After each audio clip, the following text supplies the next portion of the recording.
So we'll go on to some transfer news now. Audio Jungle.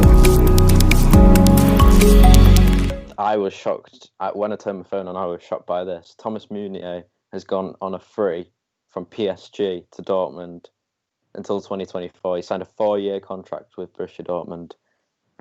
PSG's starting right back as well, and I'm surprised he's not signed with them. Alex, what did you think of this one? I was a bit surprised by this. Well, it was because Everton have been linked to him quite a lot, and obviously Manchester United as well, because everyone seems like they need right backs at the moment. But I don't know what this means for Hakimi either.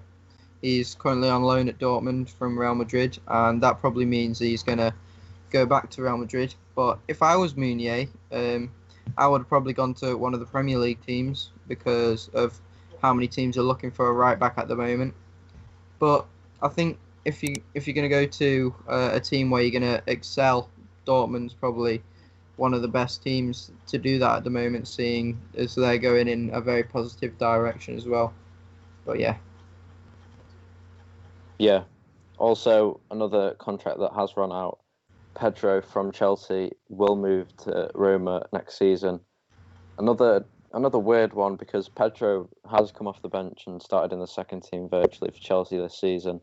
But yeah, you can see why he's going because the likes of Ziyech, Werner, and others are coming in as well. And I don't think he'll be able to contend or contest against them. No, I doubt he'll be playing first team football.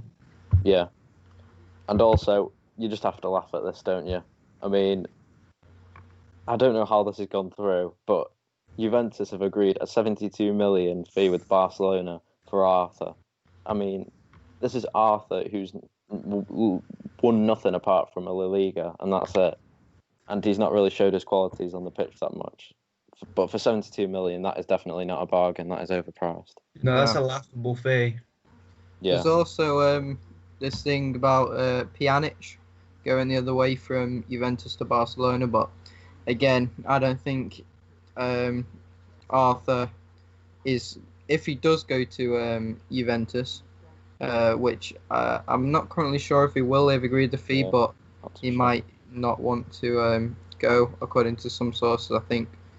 But yeah, he's done nothing. He's not been in the papers. He's just played a few games for Barcelona, not scored many goals, not got many assists.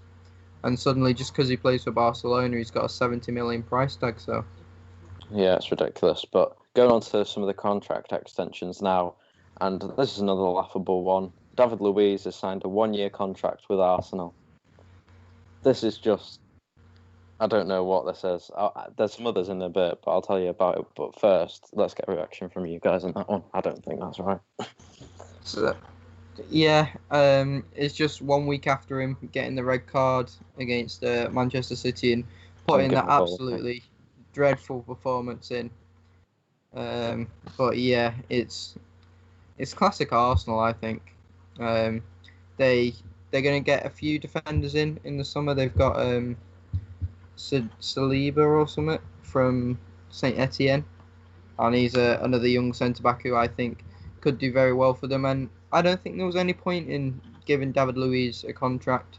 He's on an astronomical amount of wages, and they've got enough centre backs, to be honest. Mustafi, Chambers, obviously they're not the best centre backs, but overall David Luiz has probably been the worst one since signing for Arsenal. So yeah, there's lots more they could do with him than make him sign another contract. So yeah, I was surprised when this came through.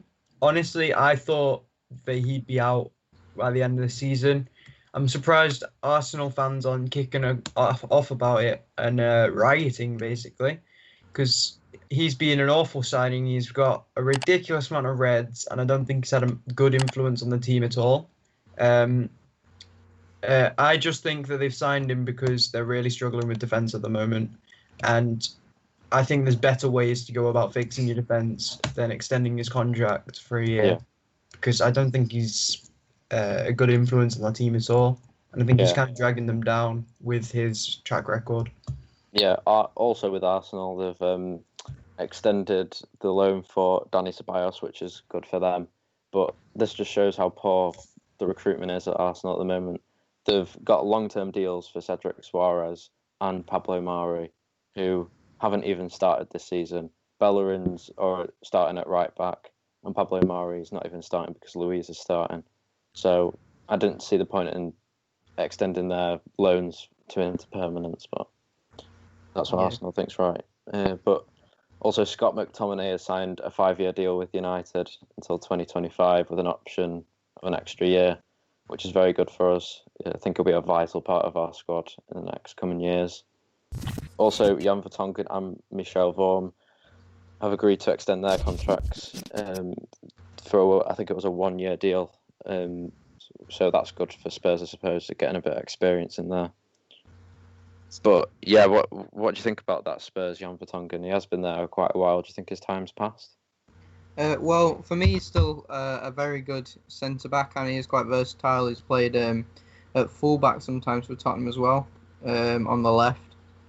But yeah, there comes a time when you're too old to be Premier League quality, and I think give him 1 more year and he'll have passed that. But for just 1 season, while Tottenham try and sort out their defence a bit, there's a lot of teams currently trying to sort out their defence. But yeah, give him 1 more year. Maybe he can start a few games and be some good for Tottenham, and then they could probably get a fair bit of money out of him. Yeah. Yeah, I'd say he's. It's a bit weird them keeping him on. I don't know if he is strictly Tottenham quality, given his age, but he's been a class defender for them, and he's done really well for himself. So, props to him, I guess. Yeah. I forgot to tell you before as well. So, Arsenal, after that Brighton game, Neil Maupay came out and said, Arsenal players need to learn humility. They got what they deserved. So, that's what Maupay's saying there. I think he thinks Arsenal, big club, they think they can just boss around Brighton. Maybe. That might be going through his head, I don't know.